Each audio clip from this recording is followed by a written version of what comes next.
Hello दोस्तों, welcome to Purvanchal academy. स्वागत है आप सभी को आपके अपने चैनल पूर्वांचल एकेडमी में। जैसे कि इस वीडियो के माध्यम से हम बताएंगे आपको नंबर्स के बारे में, नंबर्स क्या होती है, संख्याएं क्या होती हैं, किस तरीके से नंबर्स काम करते हैं। ठीक है, तो देखते हैं यहाँ पे नंबर्स के बारे में। नंबर्स जो है संख्याएँ जो कि 3 प्रकार की होती हैं: imaginary number, complex number and real number. Imaginary को बोले हिंदी में तो काल्पनिक संख्याएं, कॉम्प्लेक्स को बोले हिंदी में तो सम्मिश्र संख्याएं, रियल को बोले हिंदी में तो वास्तविक संख्याएं। रियल नंबर ऐसी संख्याएं होती है जो a+a/a+ib के फॉर्म में होती हैं, जिसे हम जैसे ही b को जीरो करेंगे ना, a यानी a रियल नंबर हो जाएगा। जैसे हम b को जीरो के रूप में जीरो करेंगे, b को जीरो के बराबर करेंगे, b जैसे ही जीरो होगा वो a रियल नंबर हो जाएगा। खैर, हमें इसी के बारे में बात करना है, हमें कॉम्प्लेक्स और इमेजिनरी के बारे में बात नहीं करना है। हाँ, अगर कुछ थोड़ा बहुत जानना चाहते हैं तो जैसे कि रियल नंबर और इमेजिनरी नंबर, इन दोनों को अगर मिला दें तो कॉम्प्लेक्स नंबर के अंदर आ जाएगी। जैसे कॉम्प्लेक्स नंबर को a+ib के रूप में लिख सकते हैं। खैर, इन दोनों के बारे में अभी नहीं बताने वाले हैं, हम बताने वाले हैं केवल आपको रियल नंबर के बारे में, वास्तविक संख्या के बारे में। वास्तविक संख्या क्या होती है, किस तरीके से होती है, कितने प्रकार की होती है, बहुत सारी चीज़ें हैं जो हम इस वीडियो के माध्यम से डिस्कस करने वाले हैं। तो देखते हैं वास्तविक संख्या है। वास्तविक संख्या है जो कि rational number and irrational number, इन दो पार्ट में है। रेशनल नंबर यानी कि परिमेय संख्या है, इरेशनल नंबर यानी कि अपरिमेय संख्या है।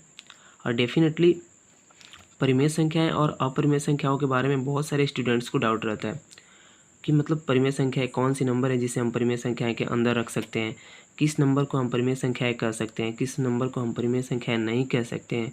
और बहुत सारी डाउट्स रहती है परिमेय संख्या और अपरिमेय संख्या को लेकर के। तो हम इस वीडियो में बिल्कुल ही आपका परिमेय संख्या और अपरिमेय संख्याओं के बारे में क्लियर कर देंगे कि किस तरीके से होता है। सबसे पहली बात कि परिमेय संख्या है जिसको हम p/q के रूप में लिख सकते हैं। परिमेय संख्याओं को हम p/q के रूप में लिख सकते हैं, जहाँ q का मान does not equal to zero, यानी q का मान जीरो के बराबर नहीं होना चाहिए, जीरो नहीं होना चाहिए, कभी भी जीरो नहीं होना चाहिए। अगर q का मान जीरो हो गया यानी आपका जो हर है, ये ऊपर वाले को अंश बोलते हैं, नीचे वाले को हर बोलते हैं, यानी अगर आपका हर है, हर जीरो के बराबर हो गया तो उसको हम परिमेय संख्या के अंदर काउंट नहीं कर सकते हैं। कभी भी आपका परिमेय संख्याओं के अंदर काउंट ये नहीं होगा जब भी अगर आपका q जीरो के बराबर हो जाएगा, तो इसलिए जीरो के बराबर नहीं होना चाहिए। सेकंड कंडीशन, आपका p और q क्या होना चाहिए, आपको इंटीजर होना चाहिए। p और q इंटीजर, इंटीजर का मतलब होता है पूर्णांक, हिंदी में पूर्णांक होना चाहिए।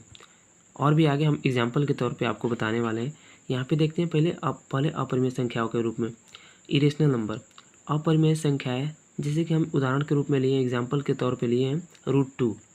√2 को यहाँ पे देखते हैं तो इसका वैल्यू होता है 1.412 और भी बहुत सारे आगे तक संख्याएं जाती हैं जो कि आप उसे नहीं लिखते हैं, इन्फिनिटिव तक शो करते हैं, अनंत तक शो करते हैं उसको। इसका मतलब ना कि ये कहीं पे भी मतलब इसका अंत नहीं है। √2 की बात करें तो कहीं पे भी इसका अंत नहीं है, इसे हम अपरिमेय संख्याओं के अंदर काउंट करेंगे। जैसे √3 है, √3 का वैल्यू भी होता है 1.732 और भी बहुत सारे आगे तक इन्फिनिटिव तक जाती है, अनंत तक जाती हैं, जो कि ये भी आपका किसके अंदर आएंगी, यानी इरेशनल नंबर के अंदर आएंगी। आपके माइंड में ये भी आ रहा होगा कि √4 भी तो हो सकता है ना, क्या √4 अपरिमेय संख्या है या नहीं है। लेकिन मैंने कहा कि नहीं, √4 जो है आपका अगर रूट से बाहर निकालेंगे तो 2 निकलेगा, जो कि एक बिल्कुल ही इंटीजर है यानी पूर्णांक है। तो ये तो इमेजिनरी नंबर, ये तो इरेशनल नंबर नहीं हो सकता है, यानी अपरिमेय संख्या नहीं हो सकता है। इसलिए हम √4 को अपरिमेय संख्या के रूप में नहीं लिख सकते हैं, क्योंकि ये अपरिमेय नहीं है। क्यों? क्योंकि √4 को अगर बाहर निकाल रहे हैं तो 2 निकल रहा है, जो कि एक इंटीजर है, यानी कि यह एक परिमेय संख्या के अंदर है, इसलिए ये अपरिमेय संख्या नहीं हो सकता है। जैसे √9 भी है, √9 को भी अगर हम निकालेंगे तो बाहर निकलेगा तो 3 होगा, जबकि बिल्कुल ये भी एक इंटीजर है, आपका पूर्णांक है। इसको भी हम रेशनल नंबर के अंदर काउंट करेंगे, इरेशनल नंबर नहीं हो सकता। आगे देखते हैं, आगे क्या है, रियल नंबर। यही रियल नंबर फिर इसको 2 भागों में और भी यहाँ पे बांटा गया है, जो कि इंटीजर है। इंटीजर का मतलब पूर्णांक होता है। अब इंटीजर क्या होता है, इंटीजर में मतलब पॉजिटिव इंटीजर भी आएगा यानी धन पूर्णांक भी आएगा, आपका नेगेटिव इंटीजर भी आएगा यानी ऋण पूर्णांक भी आएगा। तो इसके बारे में अभी उतना चर्चा नहीं करेंगे, हम यहाँ पे करेंगे डेसिमल के बारे में। डेसिमल क्या होता है, डेसिमल यानी दशमलव संख्या है। डेसिमल का मतलब होता है दशमलव संख्या है।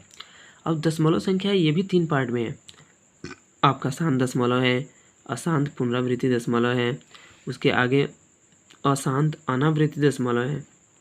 अब इन तीनों को एक एक करके चर्चा करेंगे, इन तीनों के बारे में एक एक करके हम बताने वाले हैं कि शांत दशमलव क्या है, अशांत पुनरावृत्ति दशमलव क्या है, अशांत अनावृत्ति दशमलव क्या है, कौन सी नंबर है जिसको हम शांत दशमलव बोल सकते हैं, कौन सा नंबर है जिसको हम अशांत दशमलव बोल सकते हैं। बहुत सारी चीज़ें हैं जो कि यहाँ पे बताएंगे। वीडियो को अंत तक बने रहिएगा और हमारे चैनल को सब्सक्राइब कर लीजिएगा। अगर अच्छा लगे तो वीडियो को लाइक भी कीजिएगा। ओके, तो देखते हैं यहाँ पे शांत दशमलव के बारे में। शांत दशमलव जैसे हम यहाँ पे उदाहरण के रूप में लिए हैं 1/5।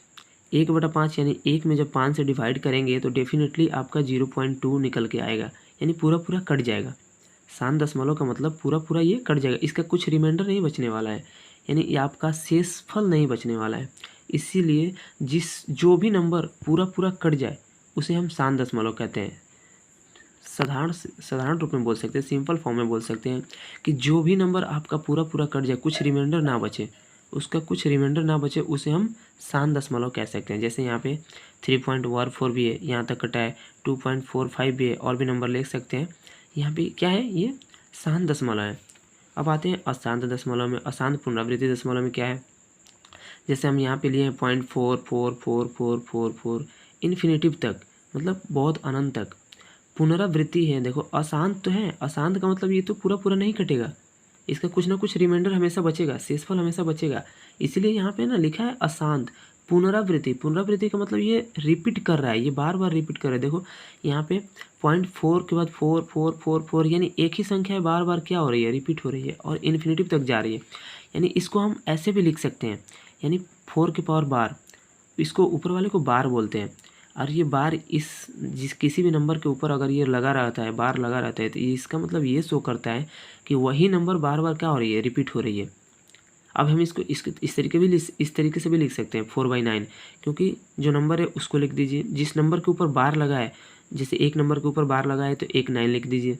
और भी उदाहरण के रूप में ले लीजिए, जैसे यहाँ पे है 0.424242, ये भी इन्फिनेटिव तक गई है।